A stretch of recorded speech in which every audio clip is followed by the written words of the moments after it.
சிறப்பு நேர்காணலுக்காக நம்முடன் இணைக்கிறார் டாக்டர் விஜய் அவர்கள். வணக்கம் சார். சார் வணக்கம். சார், கிரையோபிராக்டிக் இந்த கான்செப்ட் என்ன மாதிரி வர பேஷண்ட்டுகளுக்கு இல்லை என்ன மாதிரி உள்ளவர்களுக்கு இந்த கான்செப்ட் வந்து ஒர்க் அவுட் ஆகுது? ஸோ கைரோப்ராக்டிக்ங்கிற கான்செப்டே வந்து நம்ம ஸ்பைன் அண்ட் ஜாயின்ட்ஸ், முதுகு தண்டுவடம் மற்றும் ஜாயின்ட்ஸ்க்கு தான் மெயினாக ஒர்க் பண்ணுறாங்க. கைரோப்ராக்டிக்கோட கான்செப்ட் என்னென்னா கரெக்டிங் தி அலைன்மெண்ட். இப்போது கடவுள் நம்மளை படைக்கும் போது உடம்பு ஒரு அலைன்மெண்ட்டில் இருக்குது.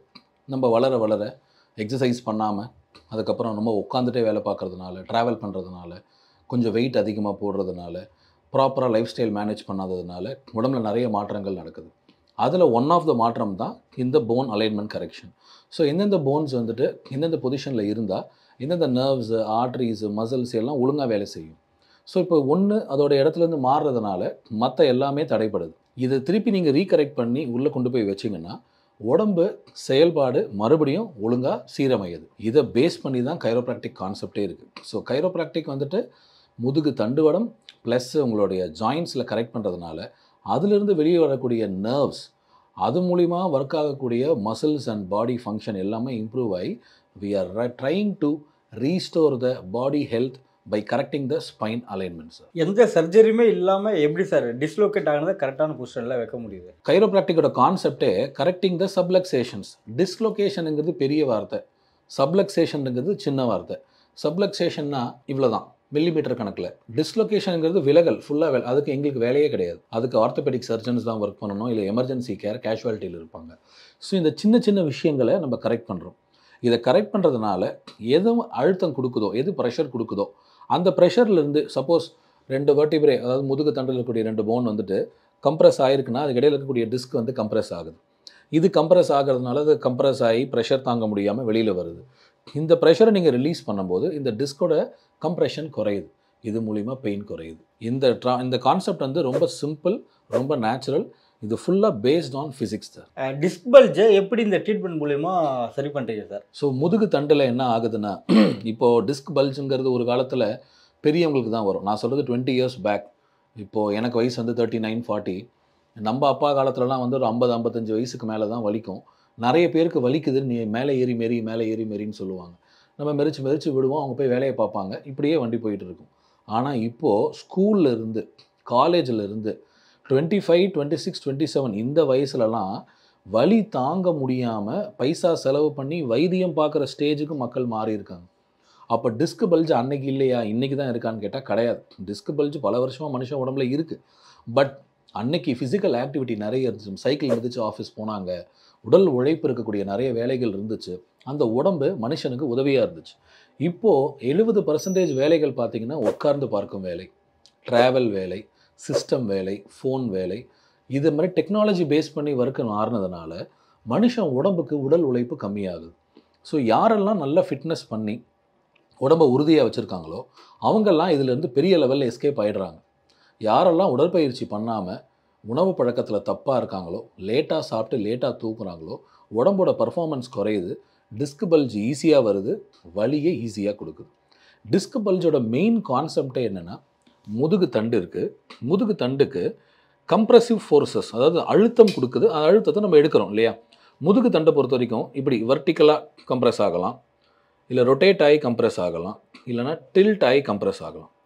இது ரொட்டேட் ஆகிருக்கா, டில்ட் ஆகிருக்கா, கம்ப்ரெஸ் ஆகிருக்கா, இதை நம்ம டயக்னோஸ் பண்ணி கண்டுபிடிச்சி எடுத்து அதை நம்ம கரெக்ட் பண்ணால் டிஸ்க்குக்கு போகக்கூடிய அழுத்தத்தை இது ரிமூவ் பண்ணுது. டிஸ்க்குக்கு போகக்கூடிய அழுத்தம் குறைஞ்சிதுன்னா டிஸ்க்கு போய் நர்வை டச் பண்ணுது இல்லையா, அதோட அழுத்தமும் குறையுது. இதை பண்ணி உங்கள் ஸ்பைனை கண்ட்ரோலுக்கு கொண்டு வந்து பழைய பொசிஷனில் செட் பண்ணிவிட்டு இதுக்கப்புறம் அந்த பேஷண்ட்டுக்கு என்ன மாதிரி வேலை பார்க்குறாங்க, இவங்களுக்கு என்ன மாதிரி எக்ஸசைஸ் கொடுக்கணும்னு ப்ராப்பராக பிளான் பண்ணால் லாங் ரன்னுக்கு சர்ஜரி இல்லாமல் ஈஸியாக உங்கள் பேக் பெயின், டிஸ்க் பல்ஜை சரி பண்ணலாம். இதோடு சேர்த்து இன்னும் நிறைய டெக்னாலஜிஸ் இருக்குது, நிறைய சப்ளிமெண்ட்ஸ் இருக்குது, நிறைய எக்ஸசைஸ் மெத்தட்ஸ் இருக்குது. ஒரு பேஷண்ட்டுக்கும் ஒரு சூழலுக்கும் ஏற்ப நம்ம பிளான் பண்ணணும். அந்த பிளானிங் ரொம்ப ரொம்ப இம்பார்ட்டன்ட். ஸோ எல்லாருக்கும் ஒரே விதமாக ட்ரீட்மெண்ட் பண்ணோன்னா நம்மளுக்கு ஒர்க் அவுட் ஆகாது. ஒரு உடம்புக்கு ஏற்ப ஒரு டிஸ்க் பல்ஜுக்கு ஏற்ப நம்ம ட்ரீட்மெண்ட் பண்ணணும். ஒரு 10 பேஷண்ட் வராங்கன்னா L4, L5 டிஸ்க் பல்ஜ் 10 பேர் கொடுக்குறீங்கன்னா 10 பேருக்கு நீங்கள் ட்ரீட்மெண்ட் பண்ணிங்கன்னா 10 பேரும் ஒரே டைமில் சரியாக மாட்டாங்க. 5 பேர் ஒரு வாரத்தில் சரியாகலாம், 3 பேர் 2-3 வாரம் சரியாகலாம், ஒரு சில பேர் 1 மாதம் தாண்டி சரியாகலாம். நீங்கள் உங்கள் உடம்பை எப்படி மெயின்டைன் பண்ணுறீங்களோ அதை பொறுத்து உங்களோட ரெக்கவரி, உங்களோட ஹீலிங் ப்ராசஸ். உடம்பை மெயின்டைன் பண்ணலன்னா ஹீலிங் ப்ராசஸ் வேகமாக இருக்காது. இப்போ எல்லாருக்குமே பார்த்தீங்கன்னா 40+ தாண்டிட்டாலே பார்த்தீங்கன்னா எல்லாருமே காமனாக இருக்க வரைக்கும் நீ பெயின். ஸோ மூட்டு வலிந்து எல்லாருக்குமே இருக்குது. அது வந்துருச்சுன்னா கடைசி வரைக்குமே ரிலீவ் ஆகுது. எல்லாருக்குமே என்ன மாத்திரை போட்டாலும் எதுவும் எடுக்கல அப்படின்னாங்க. இந்த நீ பெயினுக்கு என்ன மாதிரி ட்ரீட்மெண்ட் உங்ககிட்ட இருக்குது சார்? சார், நீ பெயின்னா முதல்ல என்னன்னு நம்ம தெரிஞ்சுக்கணும். நீங்களே கேள்வி கேட்கும்போது என்ன சொல்கிறீங்கன்னா 40 வயசுக்கு மேலேங்கிறீங்க. அப்போ 40 வயசுக்கு முன், 40 வயசுக்கு பின். ஸோ வாழ்க்கையை நம்ம ரெண்டாக பிரிச்சுக்கலாம். First half, second half. First ஹாஃபில் நம்ம என்ன பண்ணாலும் நம்ம உடம்பு நம்மளுக்கு துணையாக இருக்குது. செகண்ட் ஹாஃபில் நம்ம சின்ன தப்பு பண்ணால் கூட நம்மளுக்கு துணையாக இருக்க மாட்டேங்குது. ஆனால் செகண்ட் ஹாஃப்லேயும் யாரெல்லாம் நல்ல எக்ஸசைஸ் பண்ணுறாங்க, யார் நல்ல டயட் பண்ணுறாங்க. டயட்டுங்கிறது எப்படின்னா எதை சாப்பிடணும், எதை சாப்பிடக்கூடாது. அந்த காலத்தில் சொல்லியிருக்காங்களே 40 வயசு ஆச்சுன்னா உப்பை குறைச்சிக்கோ, சர்க்கரையை குறைச்சிக்கோன்னு. இன்றைக்கி சொல்லலை, அதெல்லாம் அன்றைக்கே சொல்லி வச்சுட்டாங்க. இன்றைக்கி அதை இன்னும் நிறைய நம்ம ஃபாலோ பண்ணணுமா, ஃபாலோ பண்ணுறோமா இல்லையான்னு பார்த்தீங்கன்னா பண்ணுறதே கிடையாது. ஏன்னா அன்றைக்கி உணவு பழக்கம் கம்மியாக இருந்துச்சு. இன்றைக்கி ஏகப்பட்ட ஐட்டங்கள் இருக்குது சாப்பிட்றது. இந்த வாரம் இந்த ஹோட்டலுக்கு, அந்த வாரம் அந்த ஹோட்டலுக்கு, அந்த வாரம் அந்த ஹோட்டலுக்குன்னு எல்லாம் ஃபேமிலியாக கிளம்பிடுறாங்க. சாட்டர்டே நீங்கள் எங்கேயும் வெளியில் போகவே முடியாது. எல்லாமே ஃபுல்லாக இருக்குது. மக்கள் சாப்பிட்டுக்கிட்டே இருக்காங்க, சாப்பிட்றத லைக் பண்ணுறாங்க. நைட்டில் நம்ம எவ்வளோ சாப்பிட்றோமோ உடம்புக்குள்ளே ஃபுல்லாக தேங்கி உடம்புக்குள்ளேயே அது கழிவாக மாறி நோயாக வெளியில் வருது. இதுதான் நோய் உருவாகும் விதம். யாரெல்லாம் ரெகுலராக உடற்பயிற்சி பண்ணுறாங்களோ அந்த கழிவுகள் உடம்புலேருந்து வெளியில் போகுது. போகாதவங்களுக்கு அந்த கழிவுகள் உள்ளே உட்காந்து நோயாக மாறுது. அது பல வகை நோய்கள் இருக்குது. முட்டி வலியை பொறுத்த வரைக்கும் நம்ம பேசின இந்த toxins one of the reason. இதை சாப்பிட்டு வெயிட் போடுது இல்லையா, அது 2வது ரீசன். 3வது ரீசன், அந்த செகண்ட் ஹாஃபில் நம்மளோட சதை நாறுகளோட பவர் கொஞ்சம் கொஞ்சமாக குறையும். இப்போ 40 வயசுக்கு மேலே இருக்கிற ஆளை பார்த்தாலே தெரியுதுல்ல, 40 வயசுக்கு மேலே இருக்கும். இது யங் பாய், சின்னவராக இருக்கார். பார்த்தா எப்படி நம்ம சொல்கிறோம், இந்த சுருக்கங்கள், இந்த சதையில் ஒரு சின்ன சின்ன விஷயங்கள், மாற்றங்கள்லாம் வருது.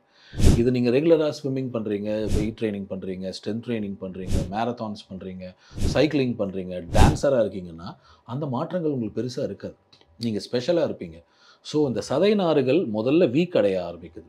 இது வீக்காக அதோட வேலையை அதால் செய்ய முடியாது. நம்ம நடக்கும்போது, நிற்கும்போது ஃபுல் லோடும் ஜாயின்ஸ்க்கு போகுது. ஜாயின்ஸ்க்கு ஃபுல் லோடும் போகிறதுனால ஜாயின்ஸ் ஓவராக ஒர்க் பண்ணி ஜாயின்ஸ் டேமேஜ்க்குள்ளாகுது. நீங்கள் உங்கள் மசில்ஸை எவ்வளோ ஸ்ட்ராங்காக வச்சுக்கிறீங்களோ உங்கள் ஜாயின்ஸ் ரொம்ப சந்தோஷமாக இருக்கும். உங்கள் மசில்ஸை நீங்கள் எவ்வளோ வீக் ஆகிட்டே இருக்கீங்களோ உங்கள் ஜாயின்ஸு பாதிப்புக்கு உள்ளாகுது. ஸோ முட்டி வலி பேஷண்ட்ஸ்க்கு வரும்போது எங்களை பொறுத்த வரைக்கும் முட்டி ஃபுல்லாக மடக்க முடிஞ்சால் அவங்கள சீக்கிரமாக சரி பண்ணலாம். சப்போஸ் முட்டி பாதி தான் மடங்குது, அதுக்கு மேலே மடங்க மாட்டேங்குதுன்னா இது கொஞ்சம் போராடி தான் வின் பண்ண முடியும். 50-50 வின். சப்போஸ் அந்த கால் ஃபுல்லாக பெண்ட் ஆயிடுச்சு, ஆடி தாங்கி வராங்கன்னா வலிக்கு வைத்தியம், வலிக்கும் போது வைத்தியம் பண்ணிக்கோங்க. வலி இல்லாத போது எக்ஸசைஸ் பண்ணுங்கள், டயட் ஃபாலோ பண்ணுங்கள். இந்த 3 ஸ்டேஜ் தான். ஸோ இந்த கைரோப்ராக்டிக்கை பொறுத்த வரைக்கும் நம்ம என்ன பண்ணுறோன்னா, முட்டி வலிக்கு முட்டி தான் காரணம், அது ஒரு ஆங்கிள். முட்டி வலிக்கு இடுப்பும் ஒரு காரணம், முட்டி வலிக்கு லோவர் பேக்கும் ஒரு காரணம். ஸோ நம்ம லோவர் பேக்கையும் செக் பண்ணி, இடுப்பையும் செக் பண்ணி, முட்டியும் செக் பண்ணி, ஃபுட்டையும் செக் பண்ணி, இதை கரெக்ட் பண்ணி அதில் இருக்க ப்ரெஷரை ரிமூவ் பண்ணி அவங்களுக்கு தேவையான எக்ஸசைஸையும் நியூட்ரிஷனையும் நீங்கள் மாற்றினா சர்ஜரி இல்லாமல் ஒரு முட்டி வலியை ஹேண்டில் பண்ணலாம். ஸோ நான் சொன்ன மாதிரி முட்டி ஃபுல்லாக மடங்க முடியுதா, பாதி தான் மடங்குதா, முட்டி பெண்ட் ஆகிடுச்சா, அதை பொறுத்து தான் பதில். ஒரு சில பெண்கள் பார்த்தீங்கன்னா ரீசெண்டாகவே பார்த்தீங்கன்னா அவங்களுக்கு பீரியட்ஸ் டைமில் ஸ்பெசிஃபிக்காக அந்த டைமில் மட்டுமே பேக் பெயின் வந்து வருதுன்னு சொல்கிறாங்க இல்லையா? ஸோ இதை வந்து எப்படி சார் க்யூர் பண்ணுறது? சார், இதுக்கு 2-3 ரீசன்ஸ் இருக்குது.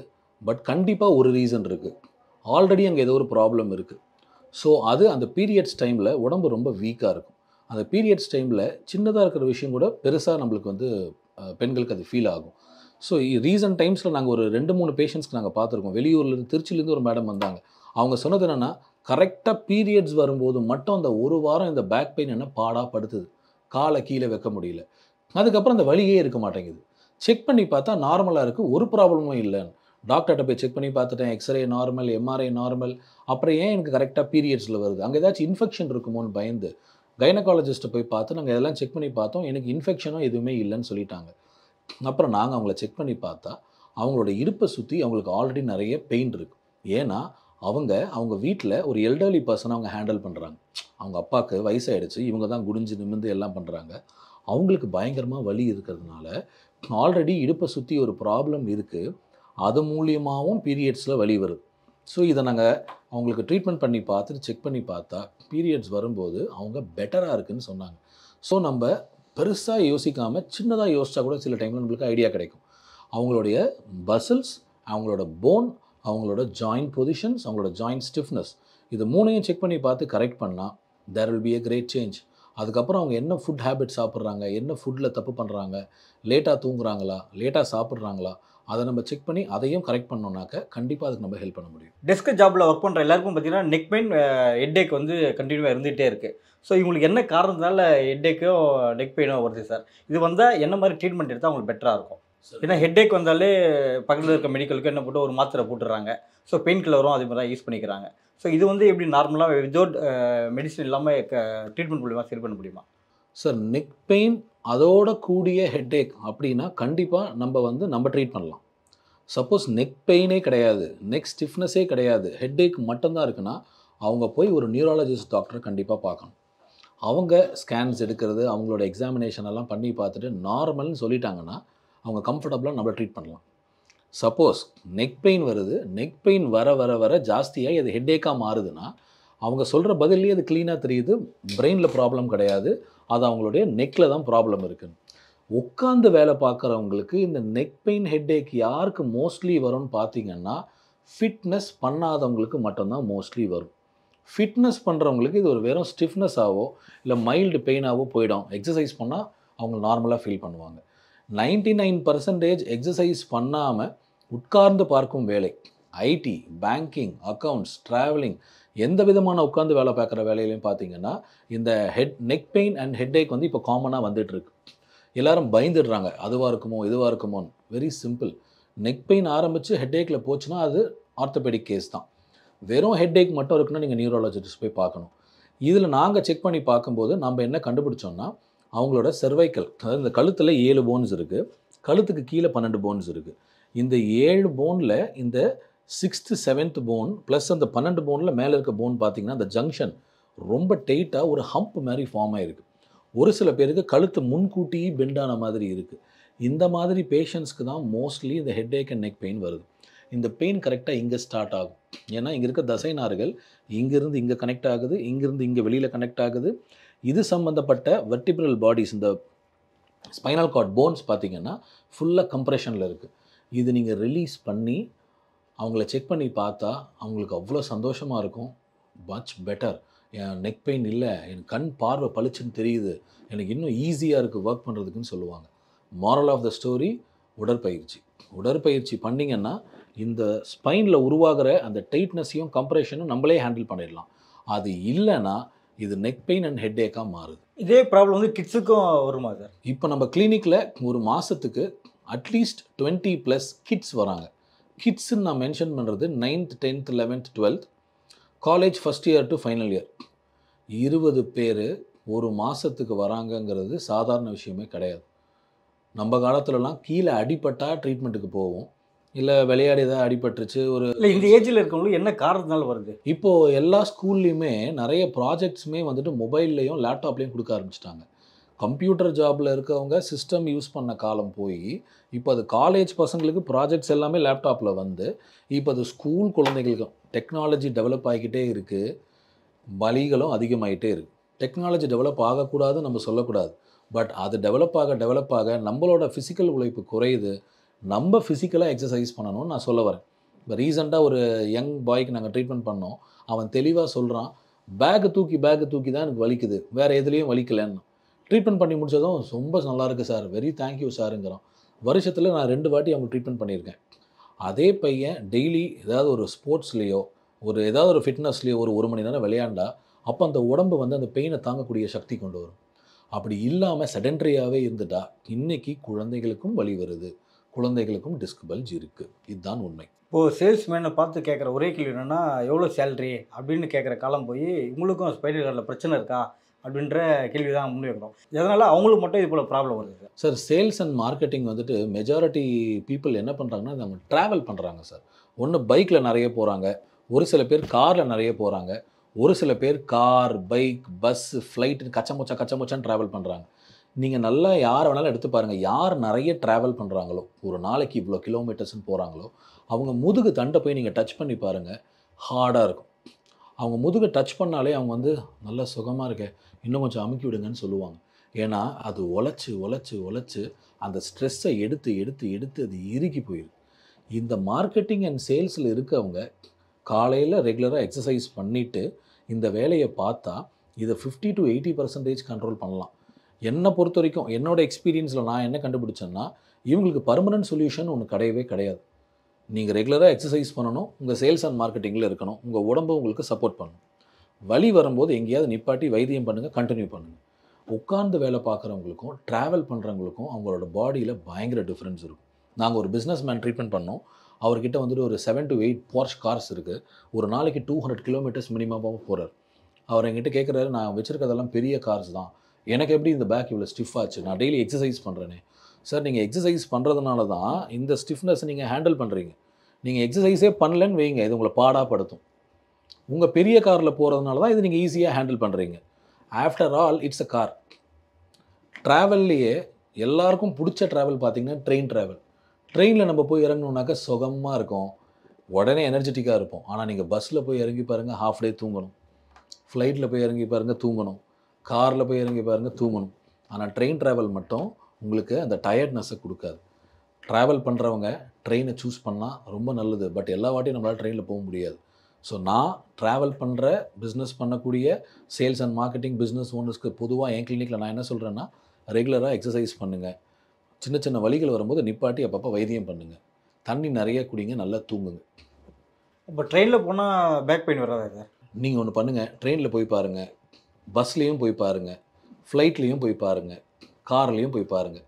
எது உங்களுக்கு ரொம்ப பிடிச்சிருக்கு, எதில் போய் இறங்கின உடனே குளிச்சுட்டு அடுத்த வேலைக்கு போகலான்னு தோணுது நீங்கள் பாருங்கள். நீங்கள் சூஸ் பண்ணுறது ட்ரெயினாக இருக்கும். சார், டிஎம்ஜே வந்து இப்போ பல பேருக்கு வந்து ரீசெண்டாக எல்லாருமே வர ஆரம்பிச்சிருக்கு. இந்த டிஎம்ஜே கிரையோப்ராக்டிக் மூலமா ட்ரீட்மெண்ட் எதாவது பண்ண முடியுமா? சார், டிஎம்ஜே வந்துட்டு நம்மளுக்கு இந்த தாடை பகுதின்னு சொல்லுவாங்க. இங்கே வந்து என்னென்ன மூமெண்ட்ஸ் இருக்குதுன்னு பார்த்தீங்கன்னா, open close, left right, front back, இந்த 6 மூமெண்ட் இருக்குது.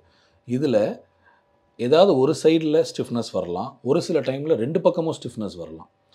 மோஸ்ட்லி அடிப்படாமல் கீழே விழாமல் பிரச்சனை இருக்கவங்களுக்கு பார்த்தீங்கன்னா சர்வைக்கல்லையும் ப்ராப்ளம் இருக்குது. ஸோ சர்வைக்கல் அண்ட் டிஎம்ஜே ரெண்டுமே வந்து இன்டர்கனெக்டட் மாதிரி. அண்ட் இந்த தாடை ஓப்பன் பண்ணி க்ளோஸ் பண்ணுறதுக்கு நிறைய மசில்ஸ் ஒர்க் ஆகுது. அதில் எந்த மசில் டைட்டாக இருக்குதுன்னு நம்ம கண்டுபிடிச்சி பார்த்து நம்ம அதை ரிலீஸ் பண்ணணும். ப்ளஸ் இந்த பக்கம் டீவியேட் ஆகிருந்தால் இதை அட்ஜஸ்ட் பண்ணி இங்கே கொண்டு வரணும். இப்படி உள்ள டீவியேட் ஆகிருந்தால் இப்படி அட்ஜஸ்ட் பண்ணணும். ஸோ இது எந்த பக்கம் மூவ் ஆகிருக்குன்றதை நம்ம செக் பண்ணி பார்த்துட்டு அதை நீங்கள் நியூட்ரல் பொசிஷன் கொண்டு வந்து வைக்கணும். கைரோப்ராக்டிக் டிஎம்ஜே பெயினுக்கு ரொம்ப யூஸ்ஃபுல். வேறு என்ன மாதிரியான ப்ராப்ளம்ஸ்லாம் கிரையோப்ராக்டிக் ஒரு பெஸ்ட் ட்ரீட்மெண்ட்டாக இருக்கும் சார்?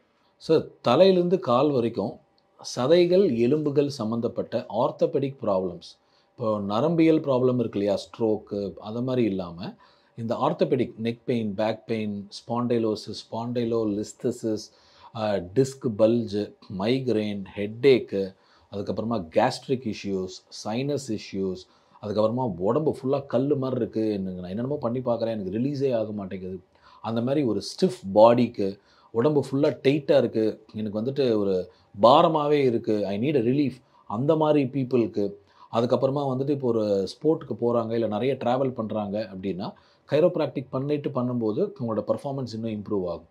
அவங்களோட வலியை அடுத்த கட்டத்துக்கு போகாமல் தடுக்கலாம், முடிஞ்சால் நியூட்ரலுக்கும் கொண்டு வரலாம். ஸோ இதை பண்ணிவிட்டு அவங்க உடம்பு ரிலாக்ஸ் பண்ணிவிட்டு அவங்க ரெகுலராக எக்ஸசைஸ் பண்ணாங்கன்னா அவங்க உடம்பு அவங்க சொன்ன பேச்சை கேட்கும். சார், நான் ரீசெண்டாக ஒரு வீடியோ ஒன்று பார்த்தேன். ஒரு ஸ்டொமக்லேருந்து கிரையோப்ராக்டிக் டாக்டர் வந்து ஒரு சொடுக்கு மாதிரி எடுக்கிறாரு, அங்கே சத்தம் வருது. ஸோ அது என்ன ட்ரீட்மெண்ட்டுக்காக அதை போல் பண்ணுறாரு, அது போல் அங்கே வந்து பண்ணால் அந்த சவுண்டு அங்கே வந்து வருமா? ஸோ அது ஆக்சுவலாக வந்துட்டு விசரல் ட்ரீட்மெண்ட்டுன்னு சொல்லுவாங்க. கிரேனியல் ட்ரீட்மெண்ட் இருக்குது, விசரல் ட்ரீட்மெண்ட் இருக்குது. விசரல் ட்ரீட்மெண்ட்னா நம்ம அப்டமனில் வந்துட்டு நிறைய உறுப்புகள் இருக்குது இல்லையா, ஸோ அந்த உறுப்புகளில் வந்துட்டு ஒரு உறுப்புகள் வந்து இயங்குதா இல்லையா, கான்ஸ்டிபேஷன் ப்ராப்ளம், கேஸ்ட்ரிக் ப்ராப்ளம்க்கு பார்த்தீங்கன்னா இந்த பெருங்குடல், சிறுங்குடல், இதில் மூமெண்ட்ஸ் வந்து நம்ம ஸ்டூல்ஸ் இருக்கு இல்லையா, உள்ள நம்ம கழிவு இருக்கு இல்லையா, அது ப்ராப்பராக மூவ் ஆகுதா இல்லையான்னு சொல்லிட்டு செக் பண்ணி பார்த்து அதுக்கு ட்ரீட்மெண்ட் பண்ணுவாங்க. இது வந்து அந்த ட்ரீட்மெண்ட்டில் ஒரு அங்கம், ஒரு பார்ட் மாதிரி. ஸோ இதை வந்து ஒரு சில ப்ராக்டிஷனர்ஸ் இதை நம்ம யூஸ் பண்ணி அவங்க பண்ணுறாங்க. இதை வந்துட்டு இப்படியும் பண்ணலாம், இன்னும் சில விதங்களாகவும் நம்ம பண்ணலாம். ஸோ நீங்கள் கேட்குற கேள்வி நானும் பார்த்துருக்கேன். அது வந்துட்டு அது ஒரு தெரப்பியில் ஒரு பாயிண்ட் மாதிரி. அதை சுற்றி இன்னும் நிறைய தெரப்பி இருக்குது. இது வந்துட்டு அந்த ப்ரெஷரை ரிலீஸ் பண்ணுறது தான் அதோட மெயின் கான்செப்ட். இப்போ பார்த்தீங்கன்னா உங்ககிட்ட வந்து ட்ரீட்மெண்ட் எடுத்துகிட்டு போனோம்னா ஒரு கேள்வி கேட்பாங்க இல்லையா, இது வந்து டெம்பரரி சொல்யூஷனா இல்லை பெர்மனெண்ட் சொல்யூஷனா சார்? இப்போ ரிலீஸ் பண்ணிட்டோம், அடுத்து வருமா வராதா அப்படின்னு கேள்வி கேட்கறனா அதுக்கான உங்களோட பதில் என்ன சார்? இப்போது ஒரு பேஷண்ட் வந்துட்டு ஒரு கார்டியாக் ப்ராப்ளம் வந்துருச்சு, ஒரு ஹாஸ்பிட்டல் போகிறாங்க. டாக்டர் பார்த்துட்டு உங்களுக்கு பிளாக் இருக்குன்னு சொல்லி கண்டுபிடிச்சிட்டு உங்களுக்கு ஸ்டென்ட் வச்சா போதும் அப்படின்னு சொல்லிடுறாங்க. ஸ்டென்ட் வச்சதும் பேஷண்ட் வீட்டுக்கு கிளம்புறார். கிளம்பும்போது டாக்டர் இனிமேல் எனக்கு ஹார்ட் அட்டாக்கே வராது தானே அப்படின்னு சொன்னால் அந்த டாக்டர் என்ன பதில் சொல்லுவார்? குடிக்காதீங்க, நான்வெஜ் சாப்பிடாதீங்க, ஒரு டென்ஷன் எதுவும். ஸோ ஏதோ உங்களுக்கு தெரிஞ்ச வகையில் ஏதோ ஒரு டாக்டர் அவர் வந்து அட்வைஸாக கொடுத்து சொல்லுவார். ஏன்னா மறுபடியும் வராமல் இருக்க இதெல்லாம் நீங்கள் பண்ணணுன்றது தான் கான்செப்ட். அதே மாதிரி இப்போ ஒரு பேஷண்ட், இப்போ நீங்களே நம்மக்கிட்ட ட்ரீட்மெண்ட்டுக்கு வரீங்க, இல்லை எங்கேயோ போகிறீங்க, அவங்க ட்ரீட்மெண்ட் பண்ணுறாங்க, வலி குறைஞ்சிடுது. வலி குறைஞ்சதுக்கப்புறமா நீங்கள் அந்த டாக்டரை பார்த்துட்டு டாக்டர் இனிமேல் எனக்கு பேக் பெயினே வராது தானே அப்படின்னு நீங்கள் கேட்டால் அந்த டாக்டர் என்ன பதில் சொல்லுவார்? ஹெவி வெயிட் தூக்காதீங்க. அப்போ ஏதோ ஒரு டிப்ஸ் அங்கே ஒன்று இருக்குது. அப்போ கேள்வியும் உங்ககிட்ட இருக்குது, பதிலும் உங்ககிட்ட இருக்குது. ட்ரீட்மெண்ட் பண்ணி ஒரு பேஷண்ட்டை ரெக்கவர் பண்ணுறது ஸ்டெப் 1. ஸ்டெப் 2, இந்த வலி எதனால் வந்துச்சுன்னு நீங்கள் தெரிஞ்சுக்கிட்டீங்க, உங்கள் டாக்டர் சொல்லிட்டார். அது மறுபடியும் வராமல் இருக்க என்ன பண்ணணும்? மெயின்டெனன்ஸ். என்ன எக்ஸசைஸ் பண்ணணும், என்ன சாப்பிடணும், சாப்பிடக்கூடாது, எவ்வளோ எக்ஸசைஸ் பண்ணலாம், பண்ணக்கூடாது, உங்களுக்கு எது ஒத்துக்கும், ஒத்துக்கக்கூடாது, இது எல்லாமே நீங்கள் உங்களுக்கு ட்ரீட் பண்ணுற கிளினிக் கிட்ட கேட்டு ஒரு பிளானை க்ரியேட் பண்ணி அதை லைஃப் லாங் நீங்கள் ஃபாலோ பண்ணணும். ஒரு வாட்டி நம்ம பங்க்சர் போடுறோம், இனிமேல் பங்க்சர் ஆகாதுன்னு கேட்குறது அது ஒரு காமன் சென்ஸே கிடையாது. ஒரு பங்க்சருக்கு பங்க்சர் போட்டாச்சு, அடுத்த பங்க்சர் ஆகாமல் இருக்க நம்ம என்ன பண்ணணும்? ஸ்பீடாக போகக்கூடாது, கரடு முரடாக ஓட்டக்கூடாது, சடன் பிரேக், அந்த மாதிரி ஏதாவது ஒரு டிப்ஸ் சொல்கிற மாதிரி பெயின் மறுபடியும் வராமல் இருக்க நம்ம பண்ண வேண்டிய முதல் விஷயம் உடற்பயிற்சி. உடற்பயிற்சினா வாக்கிங் மட்டும் கிடையாது, ஒரு full strengthening, stretching, core, cardio எல்லாமே கலந்து ஒரு எக்ஸசைஸ் பிளான். ரெண்டாவது ஃபுட்டு. ப்ரோட்டீன் எனஃப் அமௌண்ட் எடுத்துக்கணும், ஃபைபர் நல்லா சாப்பிடணும், நல்ல கொழுப்பு எடுத்துக்கணும், கார்ப்ஸு கம்மியாக சாப்பிடணும், நைட்டு சீக்கிரமாக சாப்பிடணும், சீக்கிரமாக தூங்கணும். இது 3ஐயும் ஒழுங்காக பண்ணிட்டாலே கண்டிப்பாக மறுபடியும் வலி வராது. அப்படியே வலி வந்தாலும் டிசிப்ளின்டாக இருக்கவங்க சீக்கிரமாக சரியாயிடுவாங்க, கம்மி காசில் சரியாயிடுவாங்க. டிசிப்ளின் இல்லாதவங்க கேட்டாலும் சீக்கிரமாக சரி பண்ண முடியாது. இப்போ உங்களாண்ட வர பேஷண்ட்டு அதிகமான என்ன கம்ப்ளைண்ட்டுக்காக வராங்க, என்ன ஏஜில் இருக்கவங்க அதிகமாக வராங்க சார்?